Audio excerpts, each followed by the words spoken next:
I love all the doctors that work for us. I love all the doctors that are my friends. Both my roommates in college are now doctors. I have Hmm. doctors in my family. All that being said, extremely challenging people to have a conversation with. True. Because today, especially in America, every doctor is overworked and underpaid.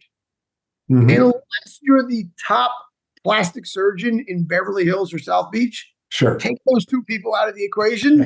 All right. Yeah. Everybody else is overworked, underpaid, stressed out.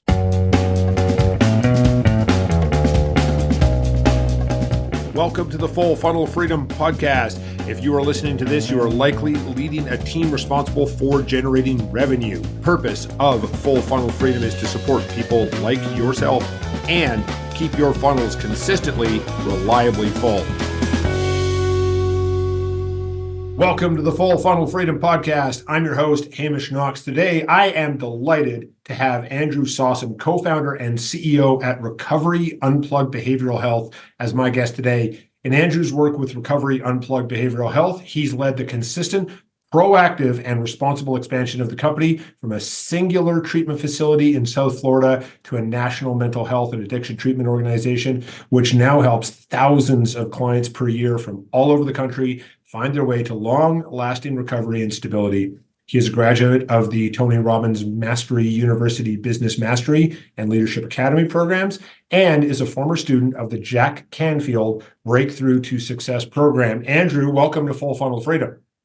Thank you. Great to be here, and I appreciate the time. So I've given the audience the 30,000 foot view of who you are and what you are up to. Take us down a level. Tell us the story of Andrew and how you got from where you were to where you are today, leading this incredible organization. Sure. Yeah. I never thought I'd be in this industry. It's one of those things where throughout my life, I've been involved in businesses. Had an insurance agency, helped start a call center here and in two other countries, and just helping several family members that were battling mental health and addiction for several years. I was actually coming back from a Tony Robbins event and said it would be cheaper for me to open up my own treatment center than keep paying for other ones. And that my friend said, well, you can't leave a Tony event and say something like that. And that led to a meeting with the gentleman that helped create the mental health and drug court system so that people will get treatment instead of jail. And then, me and Marshall, who I became friends with from the UPW Tony Robbins event, met with Paul and Richie Supa. And Richie had this idea called Recovery Unplugged. Richie's an award-winning singer-songwriter for the last 55 years, toured with Aerosmith as well as other people, and just had this amazing concept of using music, in therapy. And we took that a step further to use music as a catalyst for evidence-based therapy. And so I am not a doctor. I am not a therapist. I just care. And I care about my family, I care about my friends, and I care about others. And so throughout my life, whether in my previous life, I cared about people, and that's why I did insurance, mostly life insurance. I was involved in all types of insurance, but mostly life insurance. And I saw, unfortunately, firsthand that things happen, and without that policy, people's families would have lost everything or not been able to do what they did. And I've always been around the thought process of what could I do that's going to make a positive difference. And then throughout my life with the Tony world, the Jack Canfield world, the Esther Hicks world, and that, it was, working with and around people to do more on a greater scale. And so, when this challenge, arose in our life for me and my wife with multiple family members, it was like, what are we going to do? And not what the goal originally was, hey, let me open up a place to help them and go back to what I'm doing. That was 2012.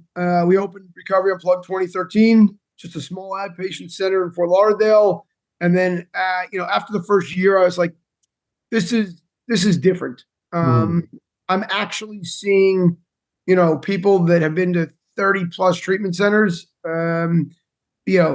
stay clean, stay sober, and believe that they will. And so we grew to Austin and then Nashville and the DC area. And then starting next week, we'll be opening in Charleston, South Carolina. and then next month in right outside of in southern New Jersey, outside of Philly. And then very excited that we are now in the not just the treatment space for addiction, but we also opening our first mental health facility for people battling anxiety, depression, and PTSD, because everybody that we work with already has that and is abusing drugs or alcohol. And so what's happened the last 2 years, it's happened for a while, but we noticed right after COVID was so many people, everybody knows somebody struggling with something, were calling us for help. They weren't abusing drugs or alcohol, but they were having severe depression or anxiety or PTSD. And so, we're very happy that we're opening up an inpatient and outpatient and online center to deal with that. Amazing. What an incredible story. And I'm very curious to unpack this, and especially because, I'm based in Canada and a portion of my audience is in Canada. And, we don't necessarily get this, that privatized, that space, those private clinics, because, we have the socialized healthcare and there's some private things. So help me understand, how does sales work in your world? Who are you selling to? Because is it the people with the addictions, or is it someone else? It's really about 60-40, the family member, right? Okay. So I'm who we were selling to, right, in the past, sure. Right? Yeah. I'm the family member that was paying for treatment for a lot. Normally it's one person. I paid for a lot of people. Yeah. And I'm grateful they're alive and well today. And so when I look at, our sales funnels, and again, it's changed. So our first 8 years, we were an out-of-network or private pay facility. So people would pay, or they'd have insurance. It'd be a high deductible, and they had to have out-of-network benefits. During COVID, we switched everything. So now we are 100% in-network. So anybody that has any major insurance can come to us. Okay. And we have, as of 2024, contracts we signed with the military for current and retired veterans. Wow. And so that's a huge change. But to answer your original question, about 60% of the people that call us initially are a family member that's looking for help, and 40% are the actual person that has decided that they're going to go somewhere where they're going to go. And so we used to be just more of the, I would call it onesies and twosies, where we get the one, people that can send us or send one or two people at a time. One of the things that I'm excited about for this year is now that we have these in-network agreements, and we haven't done it yet, but we are now refocusing a portion of our team that are just focused on large employers, employee assistance programs for unions, and like we've gotten 4 municipalities, like the Miami-Dade County,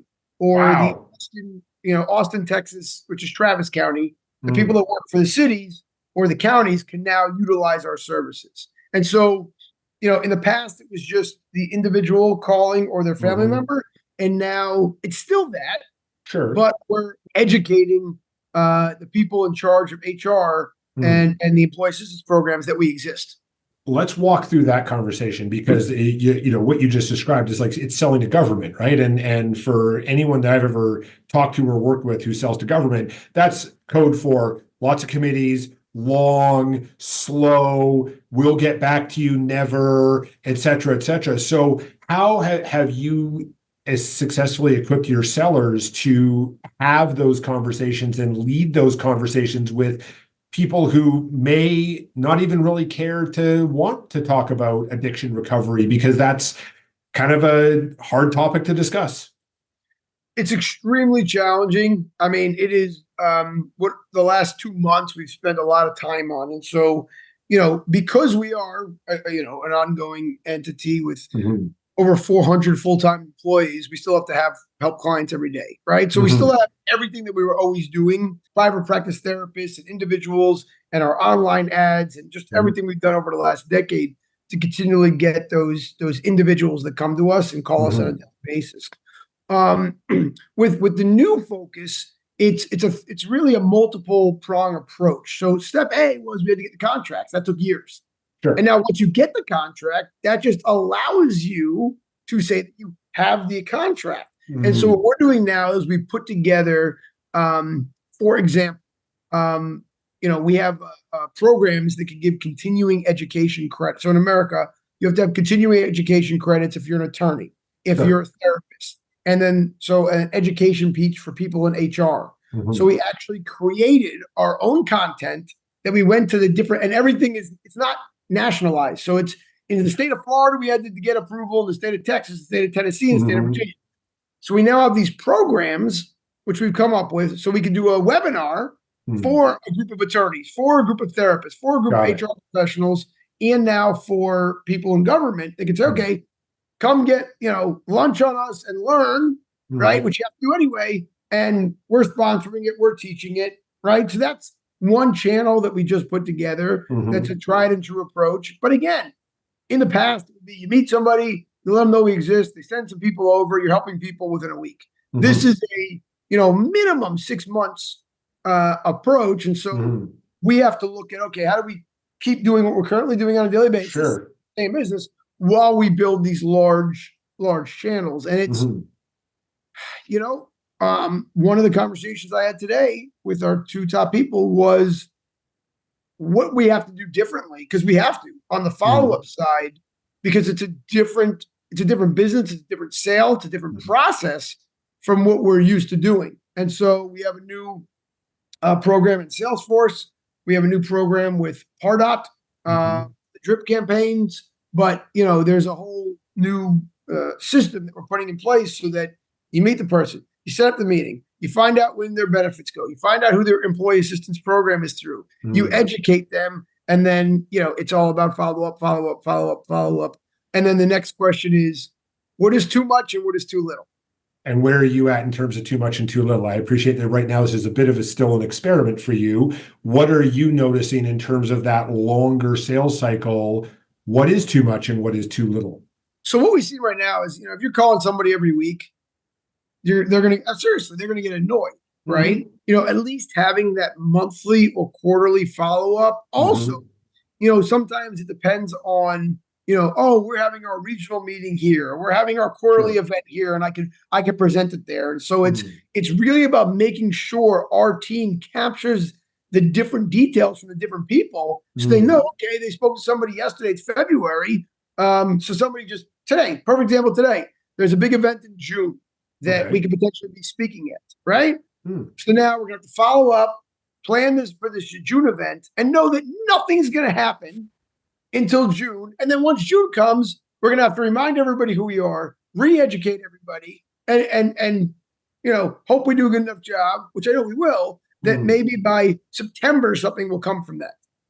Again, very different from how we've operated in the past. Fair enough. Yeah, you were going from, I would imagine it's almost like a 1 or 2 a phone call, and we're still doing that, just so we're clear. Like, we still have a 24-hour life saving center that's still getting calls every day. I just know that as we grow, and especially with our new online outpatient program, the only way to get that to the level that we are going to get it to is through these large groups, government, employers. Yeah, so you made a strategic choice because, yes, you have this life-saving center. They're taking the calls. Hey, I need to get into treatment, et cetera, et cetera. That's a pretty quick sale, right? And some people might react when I say the word sale. It is a sale. There's money changing hands. People are getting support for what they need. And then, yes, the strategic choice of, hey, we got to grow, we got to revector. Now, I got to believe also, Andrew, that you're a salesperson who has this opportunity in June. You're also coaching them to not just sit on their laurels and keep their fingers crossed that comes across the finish line. Like, they've got to keep that ball moving. Fair? Well, they have to have multiple balls in the air at all times like that. And so the conversation I had today was literally this morning that I want to create in the next week 100 different potentials that we are going to have over the next between now and June. Okay. And breaking it up into we're Florida, Texas, Tennessee, Virginia, and next week, South Carolina, and then Jersey. And so South Carolina will be first. So I said, okay, let's break up and look at, with these large employers that have 100,000 employees, right? I believe that somebody wins the lottery every week, and I know it happens, but I'm not counting on it. So what I said was, when we set up this 100, let's choose 5 just, literally 100,000 or more targets, Mhm. and then 95 local targets that have, that people can make decisions locally, that don't go through 20 committees, that don't have, and I said, let's do a 95-5 Yeah. because for somebody that has 1,000 employees or less, right, they can make that decision right then and there. Totally. When you get over 1,000 employees, now you're talking about, just different laws that have to go through with insurance. And then when you get over 10,000, you have employee assistance programs. And so I said, let's create a target list, 95 and 5. And we know the 5 may take a year or 2 or whatever. And the others we could go to, talk to, educate now, in our regions. But again, the key for what we're doing, and I think it takes a 30-second explanation, is our online program now, anybody can access in any state that we operate in. For example, if somebody comes to our Austin facility for a month of treatment and then they go back to Dallas or Houston, I mean, that's hours away. They're not going to drive to an outpatient program, right? Sure. Now they can access that on Zoom.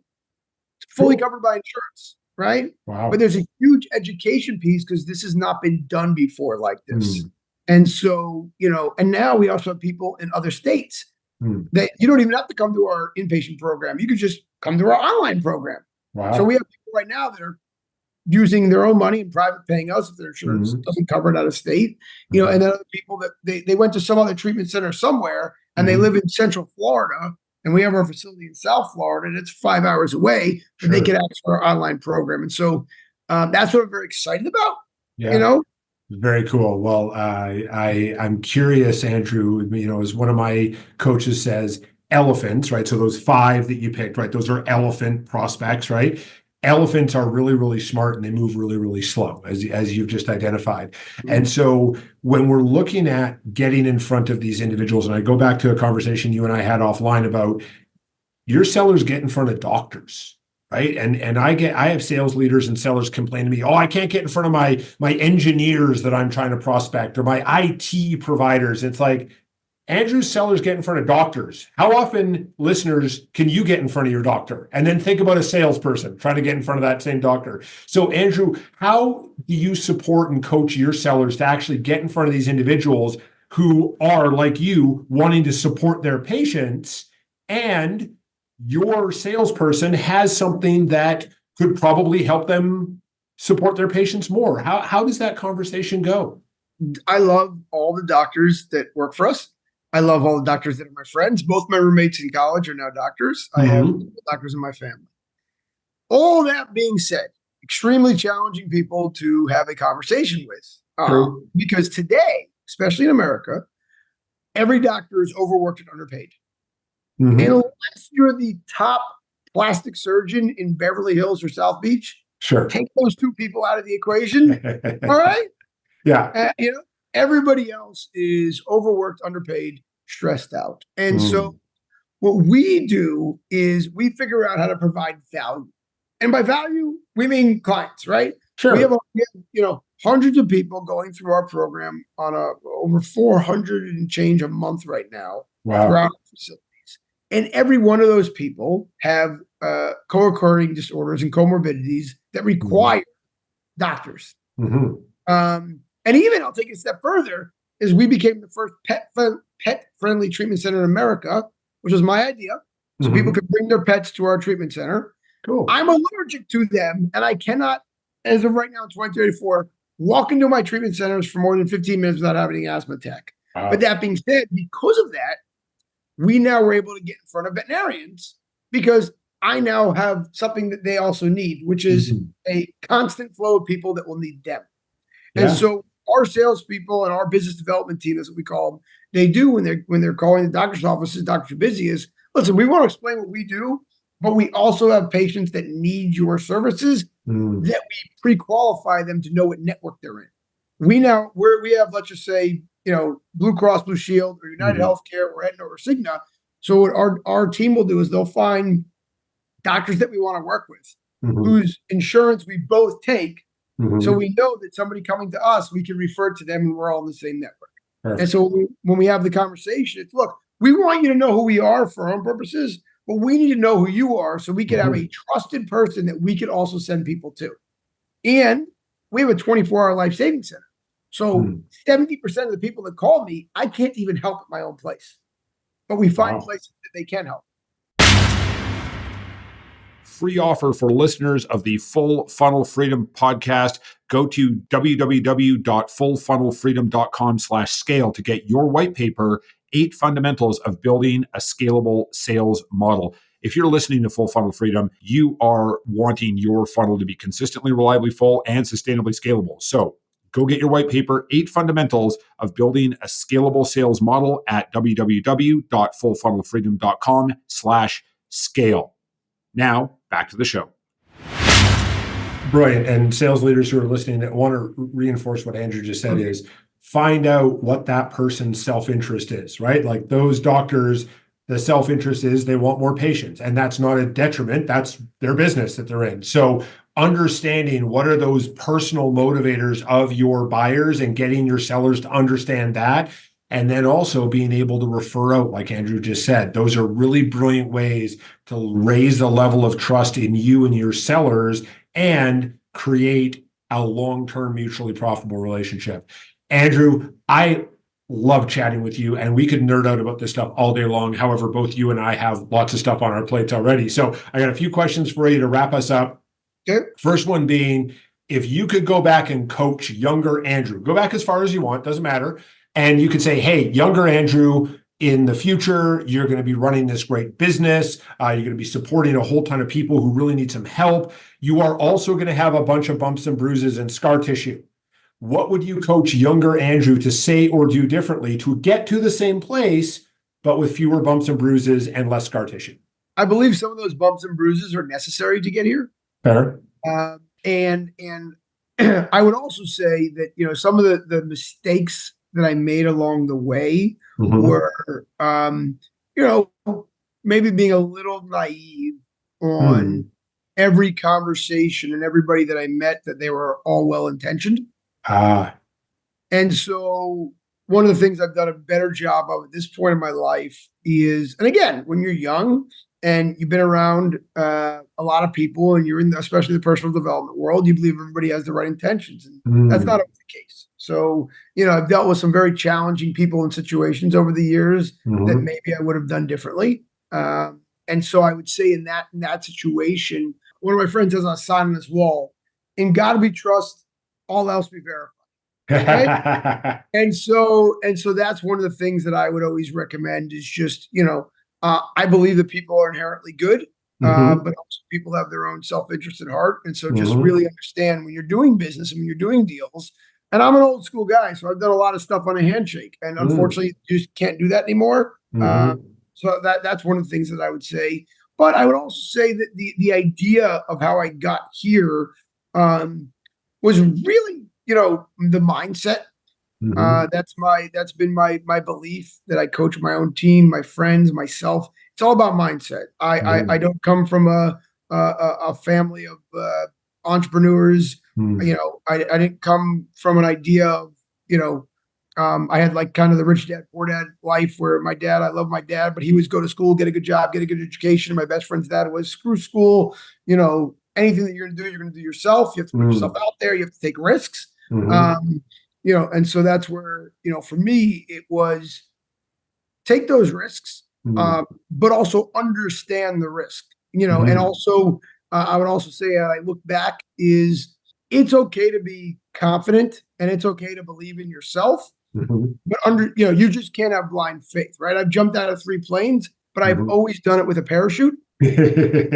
And so in some of the things I've done in life and business that have been, more challenging, was I also jumped just assuming it would work. And it may have worked, but I went through a lot more than I should have because I didn't properly vet the situation. Fair. And I've been through a couple of those scenarios myself. So I appreciate that we are kindred spirits in that.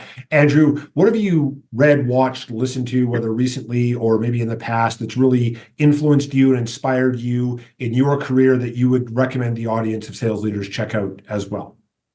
My favorite book ever, it's not a business book. It's called The Law of Attraction by Esther Hicks. I've bought and given out that book to more people than anything else. The most recent book that I've read in the past year that's been extremely impactful on me right now is 10X is Easier Than 2X by Yes. Dan Sullivan, which that thought process and mindset is just next level. So, Yeah. Law of Attraction, I've been giving that book out for 25 years. And the new 10X Easier Than 2X, which I just recently read in the past year, that's my new favorite at the moment. Very cool. And I love both of those books. We will link to those in the show notes. Andrew, last question for you. You've given us great ideas and insight already. What is a closing thought, a final bit of wisdom, or maybe something that you want to plug? The floor is yours. Sure. I think it's kind of all goes hand in hand. Everybody's battling something, which is why, we helped create Recovery Unplugged. And now we have our Recovery Unplugged online program that I was just talking about that could help people anywhere. But I think the parting wisdom is keep moving forward. And I believe that no matter who you are, what you're going through, what's going on right now, success is not permanent. So make sure you understand that. And failure is definitely not permanent. And because of that, I think people, especially young people, they think it's going to everything's going to happen in a moment today. It may not have happened yet. I'm a living proof of keep moving forward and great things can happen. There will be challenges along the way, but if you look at them as challenges, not problems, challenges are fun to overcome. Very true. Andrew, what a great way to wrap us up. Thank you for being a guest on Full Funnel Freedom today. Appreciate it. Thank you.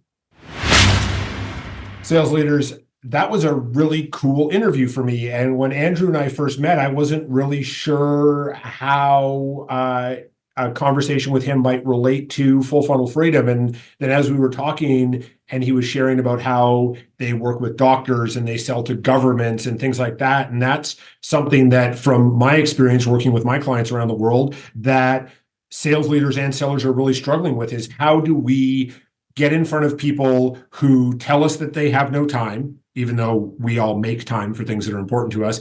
And how do we manage those long sales cycles where there's committees and people, and maybe the people that we start talking to are going to change in 4 to 6 months, and we have to start from zero all over again. And so a couple of things that I really took away from Andrew's conversation. Number one is gather that information from buyers. When are their major events on their calendar? And work into those events and around those events and get our sellers focused on, I'm not going to close the sale in the first 2 conversations. I've got to be focused on building a rapport with this buyer and supporting them and making their life easier and getting them to where they want to be. As Andrew illustrated, they can connect with doctors because they understand what the doctor's self-interest is. And when we can focus our sellers on how do we uncover and then illustrate to our buyer that working with us is going to get them to where they want to go personally, our buyers will make a ton of time for our sellers. The other thing that I really appreciated Andrew sharing today is this idea of this 95-5, as he described it, where we're going into a new market or we're already in a market. Who are those big 5 buyers or logos that we would really, really want to work with? And as he even said it, they may not happen until the following year. However, who are those 95 that we can get our sellers focused on that can make those choices within a much shorter sales cycle and allow us to continue to hit our growth goals and continue growing and scaling? I'm really curious to hear what your takeaways were in comments on social media. Until we connect on the next episode, go create Full Funnel Freedom. Thanks for listening to today's episode of the Full Funnel Freedom podcast. You can continue to support us by leaving us a review and a rating, sharing this episode with a couple of sales leaders in your network who you care about. I'd love to connect with you. I'm easy to find, Hamish Knox on LinkedIn. Also, if you'd like a free 15-minute call with me, go to www.hamish.sandler.com/how-to-sandler. Until we connect on the next episode, go create Full Funnel Freedom.